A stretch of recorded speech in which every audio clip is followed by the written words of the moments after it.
avons invité et matin avec nous dans Matin Caraïbe et nous avons un étranger, si je regarde comme ça, mais regardez physiquement, nous ne pouvons pas étranger passer ça, non.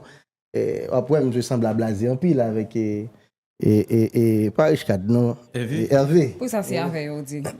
Bon, yo presque semblé. On voit ça, Michel. On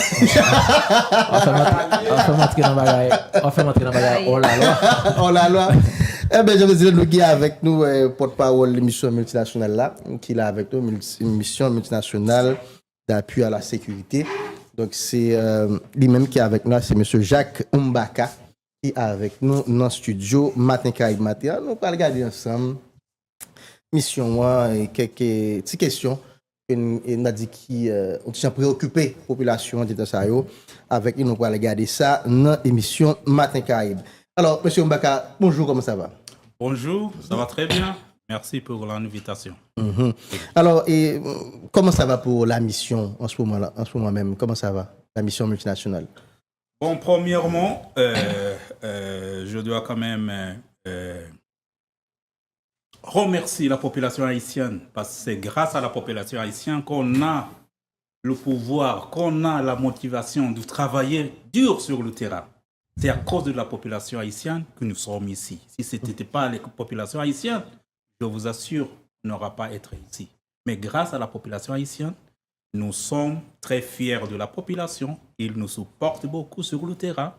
Quelquefois, par exemple à Kenskov, quand nous faisons des opérations de débloquer des routes, c'est les populations qui viennent nous aider à débloquer des routes. Oui. Alors, comme ça, la mission continue toujours, malgré les défis que nous avons comme n'importe quelle mission. Ça va. Et je suis sûr qu'on va réussir. Oui. Alors, la population avait beaucoup d'espoir quand elle est arrivée de la mission multinationale. Donc, on espérait que dans peu de temps, les routes vont être débloquées et on aura accès à toutes les routes nationales. Mais jusqu'à présent, on tarde à voir que la mission aide la police nationale à récupérer les territoires où les gangs contrôlent jusqu'à présent. Quel est le problème? Où se situe le problème exactement? Ah bon, comme vous avez déjà remarqué, c'est vrai, à notre arrivée, la population avait beaucoup d'espoir. Disons, maintenant, l'espoir a diminué, c'est vrai. Ils ont raison, c'est leur droit d'avoir ça. Mais je dois souligner quelque chose ici. Cette mission est un peu différente des autres missions. C'est une mission qui avait 4 phases. 4 phases de la mission. Et la première phase, c'était la phase déploiement. Du juin, notre arrivée, au mois de notre arrivée ici l'année passée, jusqu'au mois de décembre, c'était la phase du déploiement. Qu'est-ce que ça veut dire déploiement? C'est ramasser les matériaux, regrouper les contingents, les pays contributeurs des policiers. Disons, il y avait environ 12 pays qui ont promis de déployer leurs policiers ici en Haïti. Maintenant, on n'a que, disons, 5 pays qui ont déployé. Alors, la première fois, c'était la phase du déploiement. Mais quand nous sommes arrivés ici, nous avons constaté, nous avons remarqué la situation sécuritaire de ce pays. Et on a dit, grâce à la force commandante et aussi le DG PNH, a discuté et ils ont été d'accord au lieu de rester à la base en attendant l'arrivée des matériaux, l'arrivée des policiers, les autres policiers. Ils ont commencé à travailler ensemble. Mais principalement, ils devaient attendre jusqu'à la fin du décembre, quand la période du déploiement aura été terminée. Mais à cause de la population haïtienne... Vous parlez de décembre prochain? Non, je parle 2024. de passé. Ah, 2024. En 2024, c'était la période du déploiement. Okay. Alors, venons maintenant au mois de juin, on a commencé des opérations décisives, malgré les défis. Il ne faut pas dire qu'on a assez de matériel, on a assez d'équipement, mais Pour le déploiement, il fallait avoir 2500 policiers des autres pays, ici en Haïti. Maintenant, nous parlons du 1000 maximum. Disons, il y a les Kenyans qui sont, disons, 750. Il y a les Guatémaltèques, il y a les Salvadoriens, il y a les Bahamas et il y a aussi les Jamaïques. En total, ça fait 1000 au lieu du 200, 500 policiers. Alors, nous allons attaquer, nous allons commencer des opérations ciblées. Et c'est ce que nous faisons maintenant. Donc, pour la population qui a perdu l'espoir, je voulais bien expliquer qu'il y a encore d'espoir. Je parle avec beaucoup d'autorité parce que je sais, à la manque du matériel, à la manque du équipement, maintenant, il y a beaucoup de progrès. Il y a beaucoup de discussions de nous amener les matériaux. Donc, c'est pas encore... je dirais que ce n'est pas un défi comme tel, parce que je suis sûr que ça va arriver. Pour les routes, tu sais bien que moi, je débloque les routes pendant la nuit et la jour. Pendant la nuit, les gangs bloquent des routes avec les matériaux, tout ça. Alors, qu'est-ce qu'on doit faire? Il faut avoir d'équipements lourds. Satan, vous connaissez Satan, n'est-ce pas? Comme Satan, oui, avec quelques modifications.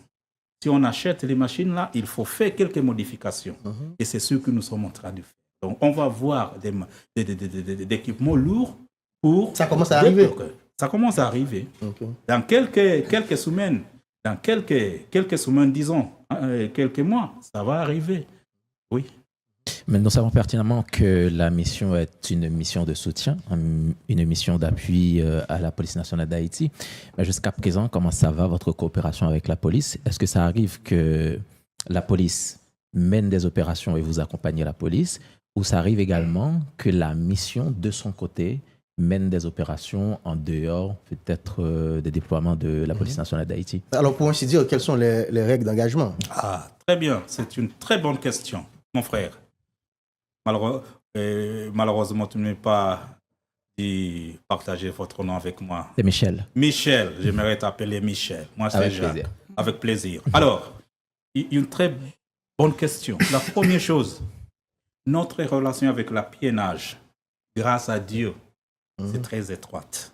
Je dois souligner ça. Sans peur, exprès, c'est très étroite.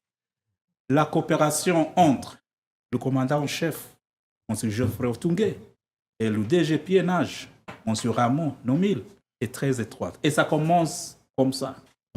La coopération entre les commandants au niveau de tactique, très étroite. Sur le terrain, nous travaillons avec des unités spécialisées. Avant de débarquer, avant de commencer les opérations qu'on a commencées l'année passée, on a fait beaucoup de formations avec des unités. Oui, spécialisées, disons, BIM, SWAT, ils ont nombreux, n'est-ce pas? On a fait de formations avec des unités là, pour qu'on puisse quand même se comprendre bien. Il y avait le défi des langues, par exemple. C'était un grand défi. Mon cher ami, à la base maintenant, il y a les Kenyans qui parlent plus mieux le créole pour moi. Moi, je parle français, mais il y a mes collègues qui parlent le créole mieux que moi. Alors, au niveau de communication, on a supprimé ça. Alors, pour nous, comme le mandat dicté, pour nous, il faut toujours supporter la PNH. Et comment est-ce qu'on fait ça? Avant une opération, il y a une réunion entre les commandants kenyans, les commandants PNH, pour discuter des choses. C'est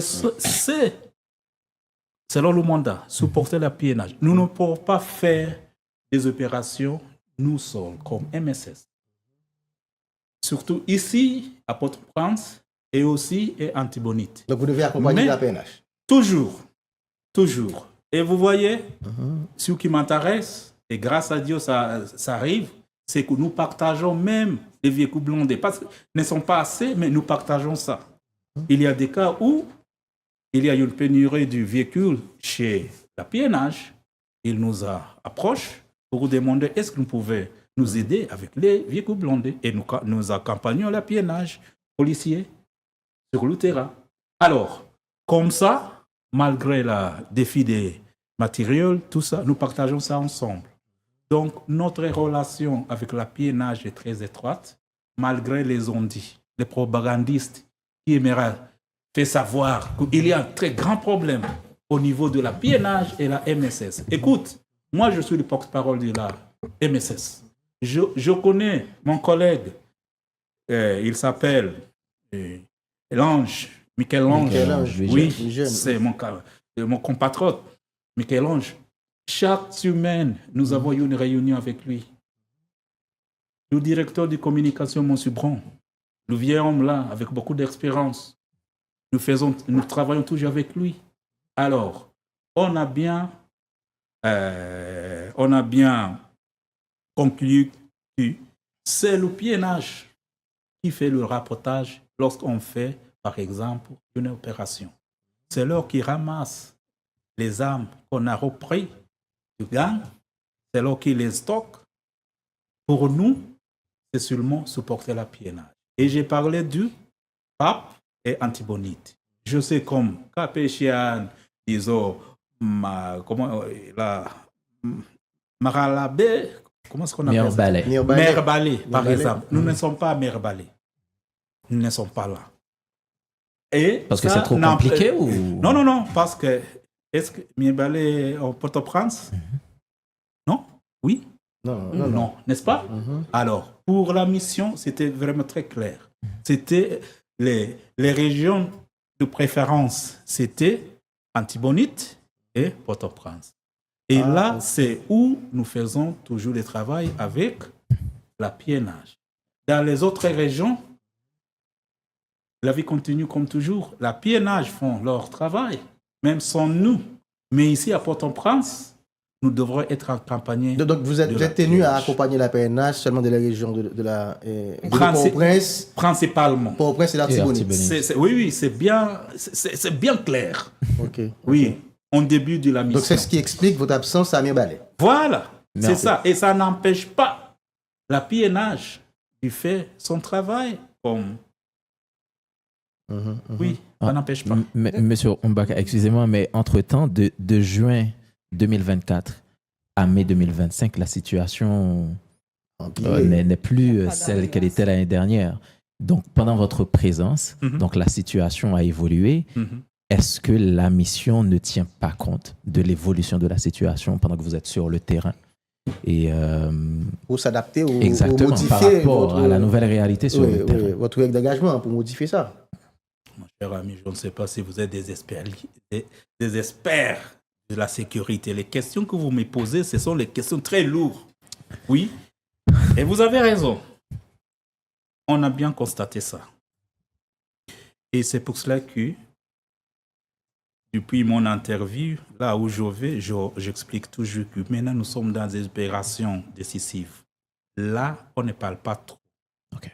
Il y a les gens, et ils ont le droit de penser comme ça, qui ont constaté même, je viens de faire une interview en premier étage là, télévision, ils ont même dit qu'on a perdu 90%. Quand nous sommes arrivés, on parlait de 80%.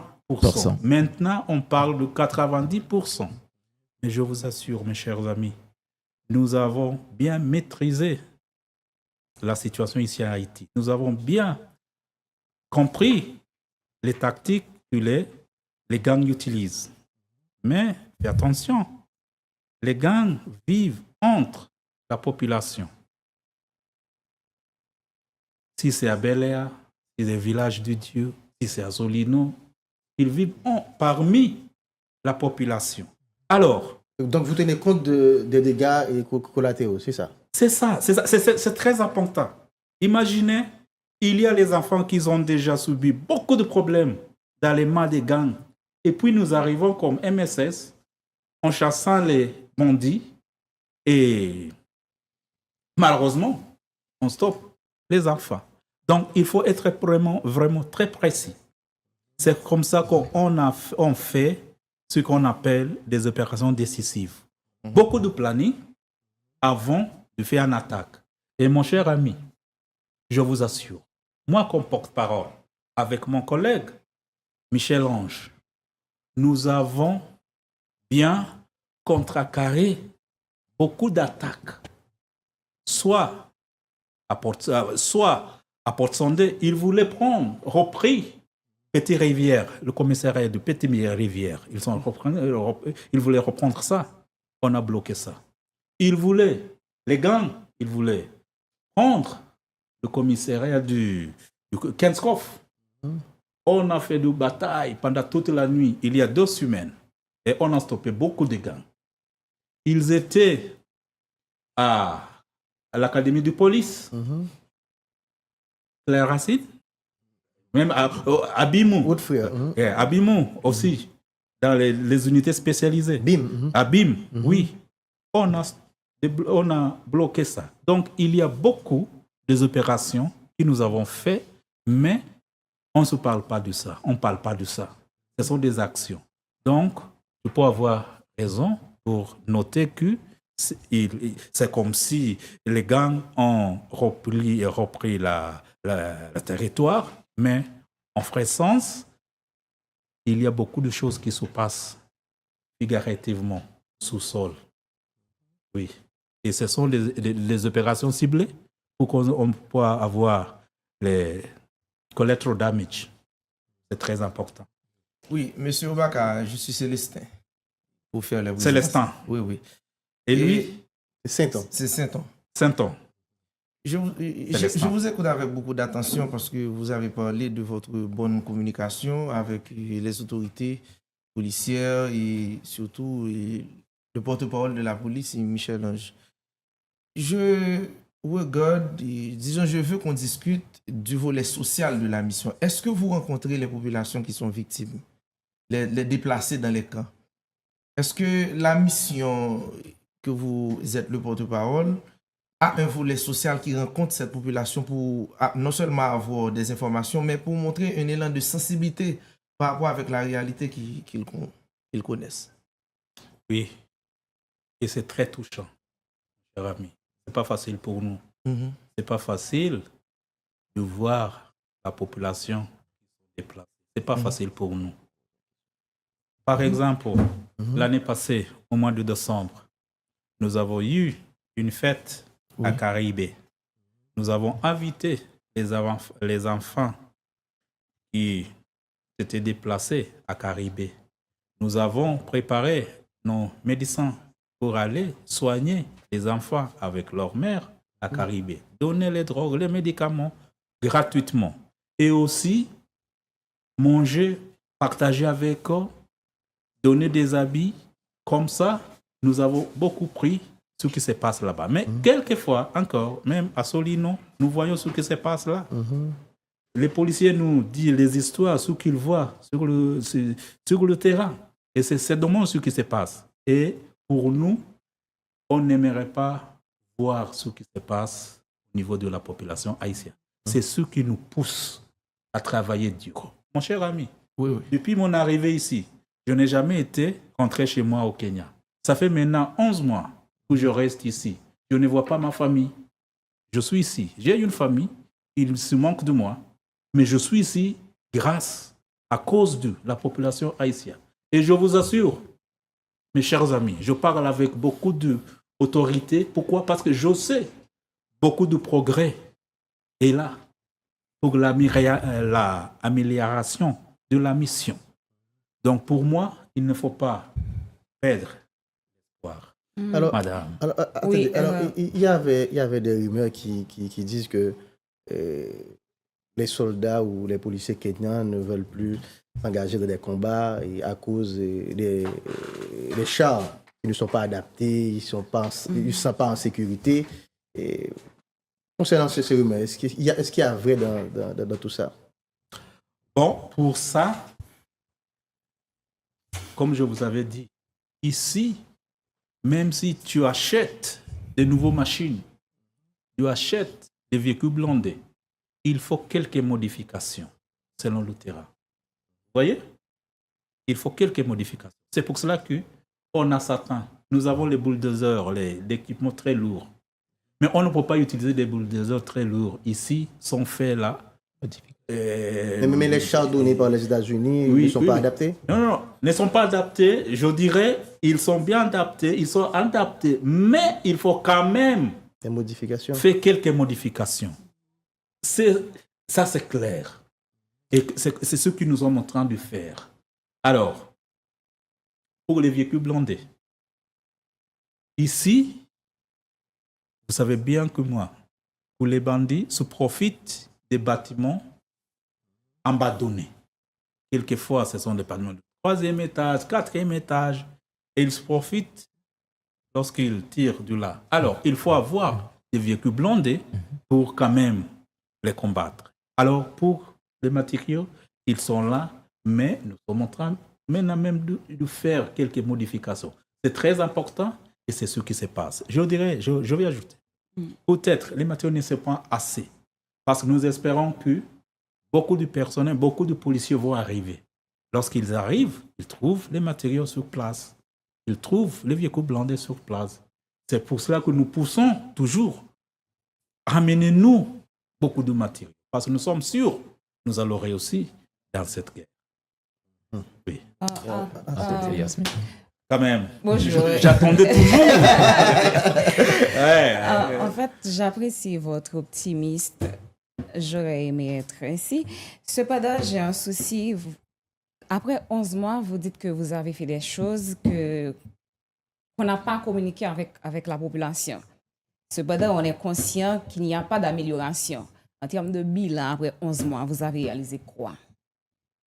Rappelle-moi de votre nom, s'il vous plaît. Yasmine Desilas. Yasmine Desilas. Merci. Chaque fois que j'assiste à une réunion dirigée par les Haïtiens, la première chose à me demander, où est le bilan? Qu'est-ce que vous avez fait? Ça me touche.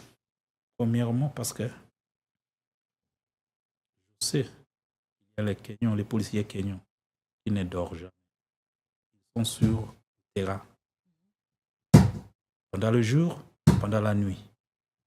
Alors, si la MSS, la mission, n'était pas là, dans ce moment, je vous assure, c'est possible. C'est une hypothèse. C'est possible. Pape aura tombé. Donc, grâce... Parce que vous dites Pape, vous parlez de Port-au-Prince. Port-au-Prince, voilà. Port-au-Prince aura tombé. C'est grâce à notre présence ici. Nous avons fait beaucoup de batailles avec les gangs. Ils étaient déterminés de prendre Kenskoff, de venir jusqu'ici, à Pétionville. Et on a dit non. Et je vous assure, madame, oui, c'est 11 mois.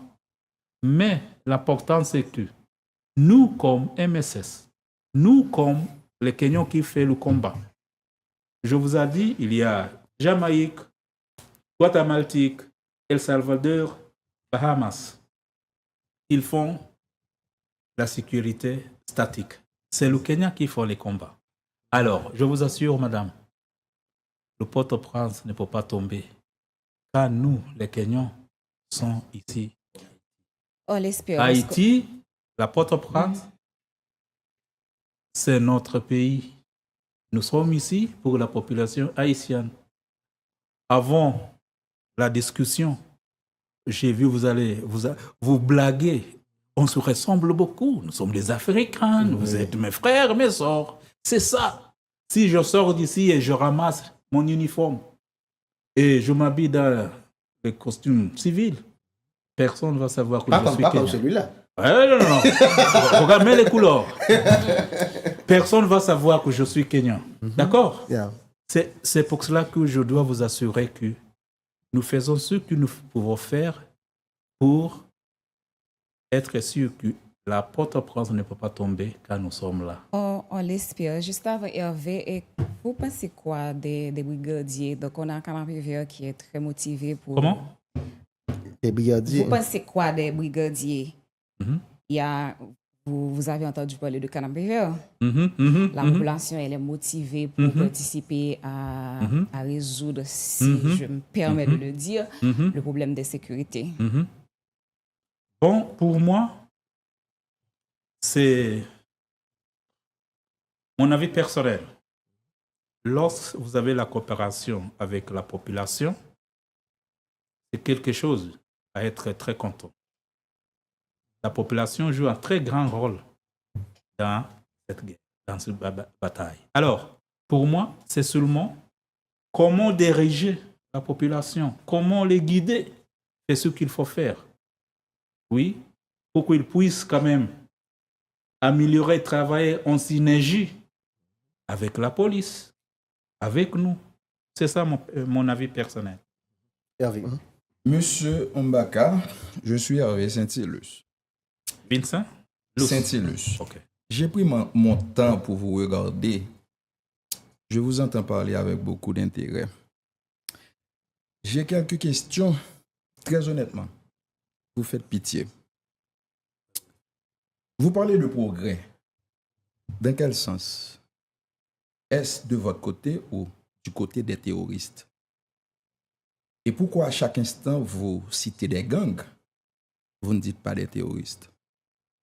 Vous étiez venu ici en pique-nique ou pour nous aider à résoudre ce problème d'insécurité? Premièrement, je ne peux pas mentionner ou bien utiliser le mot terroriste. Pourquoi? C'est maintenant que les États-Unis discuter comment est-ce qu'on peut les appeler maintenant les terroristes. C'est une discussion qui continue.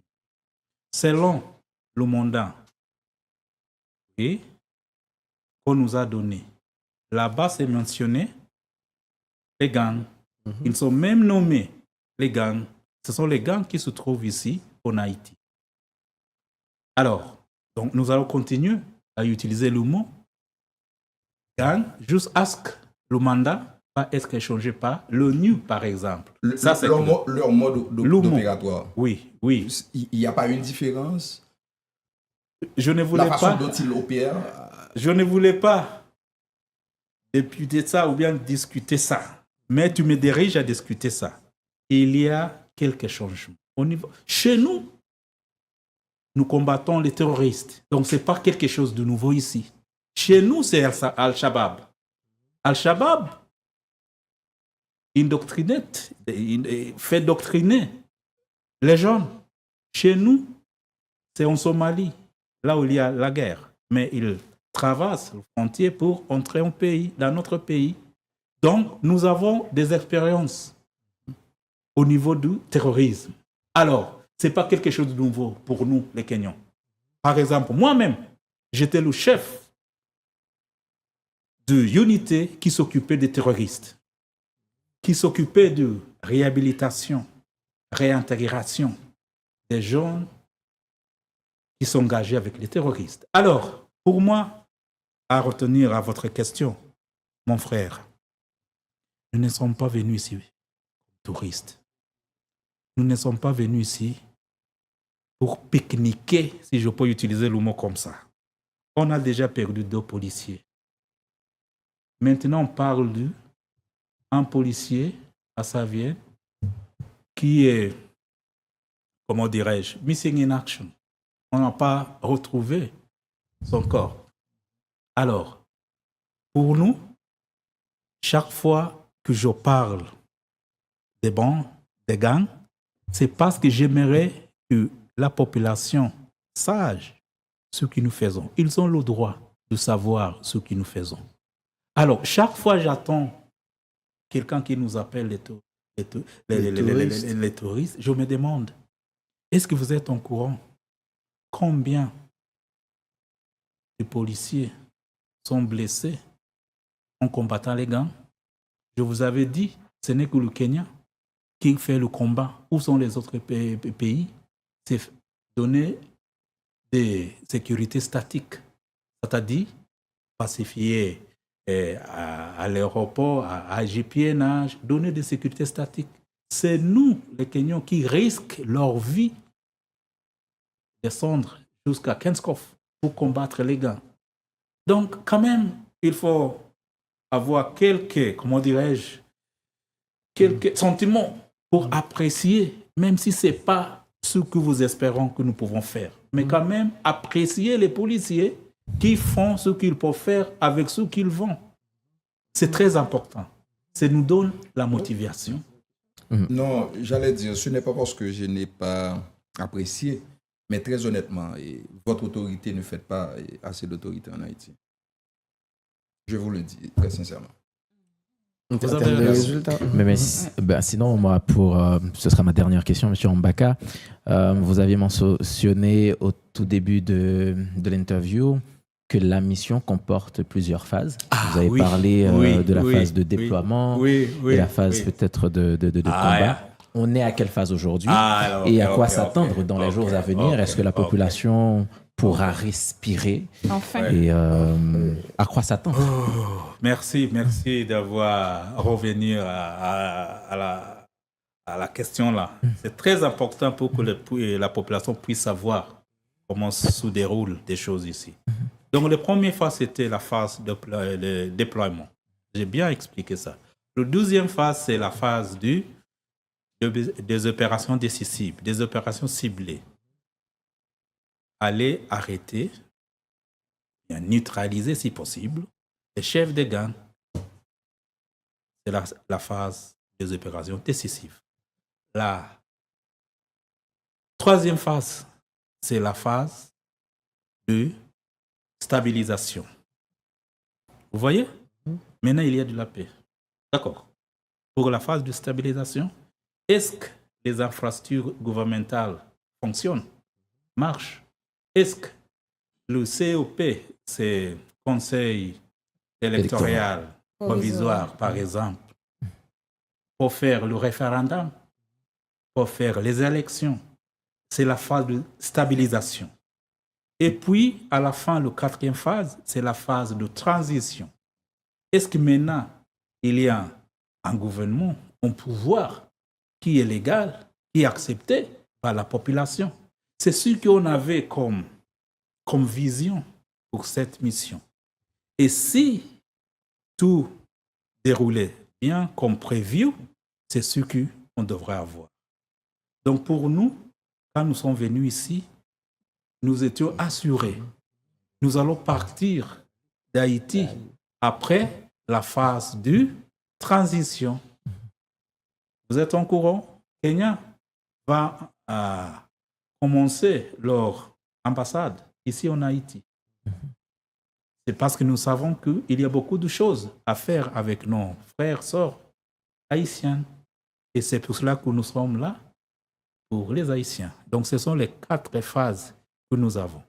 Alors, ça dure combien de mois pour une phase, disons? C'est une question. Maintenant, on est à la phase des opérations, c'est ça? Maintenant, nous sommes à la phase des opérations. Okay. Sensible. Les patrouilles continuent. Les opérations spécialisées continuent. Ciblées continuent. Continuent toujours. Vous avez parlé de l'indisponibilité de matériel. Comment? Vous aviez parlé tout à l'heure de l'indisponibilité de matériel. Et je vous avais assuré que, comme porte-parole, je sais que dans quelques semaines, dans quelques mois maximum, on va recevoir les matériels. Okay. Et ça va nous faire beaucoup de progrès au niveau terrestre. Eh bien, merci, M. Mbaka. Et c'était un plaisir de vous recevoir ce matin à l'émission Matin Caraïbe.